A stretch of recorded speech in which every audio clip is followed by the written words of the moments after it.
Olá, meu nome é Davi Góes e agora eu estarei fazendo a apresentação sobre a arquitetura de von Neumann. A arquitetura de von Neumann foi projetada pelo matemático húngaro-americano John von Neumann em 1945. Até então, os computadores eram máquinas gigantes e muito simples, capazes apenas de fazer cálculos. Mas seus princípios eh, depois de sua publicação, é, que dizia que que computadores deveriam ter três componentes: a unidade central de processamento, memória principal e dispositivos de entrada e saída.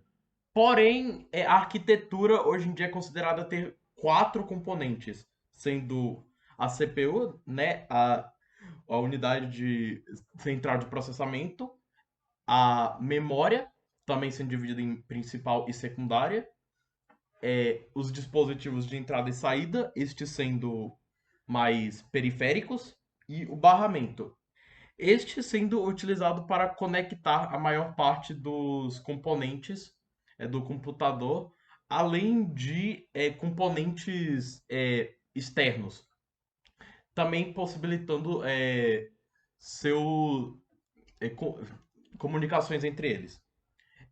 A CPU ela é dividida em três partes, em três subcomponentes. Registradores que armazenam informações a serem executadas específicas e de baixa memória.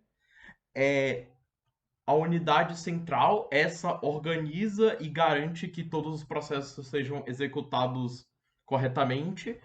E a unidade aritmética logarítmica, que não, lógica aritmética, que esta serve como uma calculadora e é a que de fato processa os processos que o computador irá executar.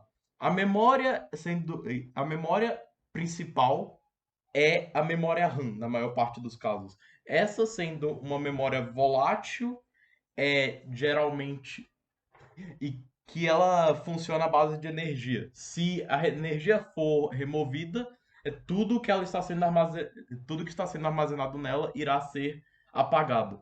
Esta memória serve para armazenar os processos a serem feitos pela própria CPU. E se essa memória não consegue aguentar todos os processos a serem feitos, certos processos irão ser enviados para a memória secundária. Essa memória secundária é onde o usuário do próprio computador armazenará seus arquivos, e já que ela geralmente é de alta capacidade e não exatamente veloz. É, o... Aí, também com isso, temos o funcionamento.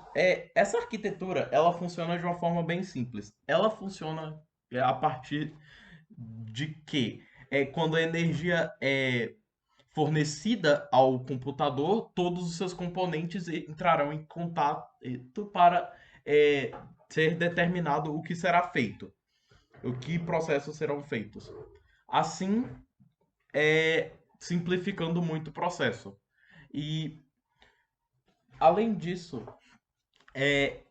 temos partes negativas. Uma das coisas é que existe uma teoria chamada de gargalo de von Neumann, onde é dito que o barramento ele não é capaz de comunicar os processos entre componentes de forma muito veloz. Assim, não podendo usufruir de toda a capacidade dos componentes do computador. E o fato de que o seu processo é sequencial, ele sempre faz um depois outro e depois outro, o que por mais que seja de uma forma veloz, mas ele não está fazendo vários ao mesmo tempo. E assim se conclui a apresentação sobre a arquitetura de von Neumann. Muito obrigado por ter escutado até aqui, sala, professor. Muito obrigado. Hierarquia de memória. A hierarquia de memória é um conceito de arquitetura da computação que organiza os diferentes tipos de memória de um computador que se separam por custo, velocidade e espaço de armazenamento, sendo o topo tendo mais velocidade e menos espaço, e a base possuindo mais armazenamento e menor velocidade. Os registradores são um tipo de memória que se localiza no CPU, Central Process Unit, do computador, e estando no topo da hierarquia, sendo o mais caro, possuindo alta velocidade e armazenamento em bytes. Possuem a capacidade de armazenar e deslocar informações binárias, e são utilizados para executar programas, deslocando os dados de instruções da memória principal para o registrador.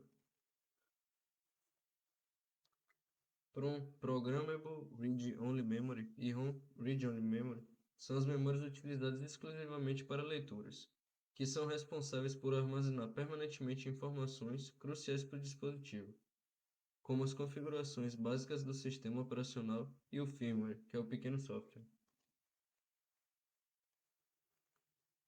Memória cache. O cache é a memória que intermedia o processador e a memória principal, sendo separados entre os níveis de desempenho e tamanho em ordem crescente, constituídos-se dos níveis L1, L2, L3, e tem como papel acelerar o acesso a dados e instruções de programas frequentemente usados. Memória principal. A memória principal, ou RAM, Random Access Memory, é uma memória temporária, ou seja, armazena temporariamente as informações usadas no momento atual. Sua função é armazenar as informações e instruções que a CPU necessita para fazer tarefas como abrir aplicativos e processar dados.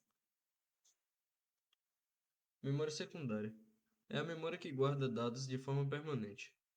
Mesmo após o computador desligar, ela não possui endereçamento direto do processador e requer conexão com a memória principal para se ter acesso.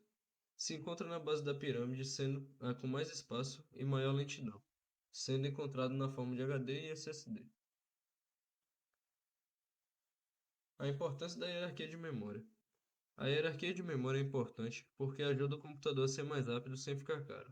Como as memórias mais rápidas são muito caras e pequenas, e as mais baratas são lentas, mais grandes, o sistema organiza tudo em camadas. Assim, o que o processador usa o tempo todo fica nas memórias rápidas, tipo registradores e cache, e o resto vai ficando nas memórias mais lentas, como HD ou até o backup na nuvem. Isso faz com que o computador não fique travando esperando dados, use bem a grana sem precisar encher de memória cara e funcione de forma inteligente, pegando os dados certos no lugar certo. É tipo um jogo de estratégia entre velocidade, espaço e custo. No fim das contas, a hierarquia de memória é o que faz o computador funcionar de forma rápida, inteligente e econômica. Ela equilibra velocidade, espaço e custo, garantindo que os dados certos estejam nos lugares certos na hora certa. Exemplos para entender melhor. Imagine que a CPU é uma pessoa trabalhando em um escritório. Registradores são os post-its no monitor, acesso instantâneo. Cache é a gaveta do lado da mesa, coisas usadas o tempo todo. RAM é a mesa de trabalho, onde fica o que está sendo feito no momento. HD e SSD são o armário de arquivos, guarda o que não é tão urgente. E o backup ou a nuvem é o depósito ou arquivo morto. Só vai lá quando precisa de algo que precisa muito. Cada memória tem seu papel e a hierarquia garante que tudo esteja onde precisa estar na hora certa.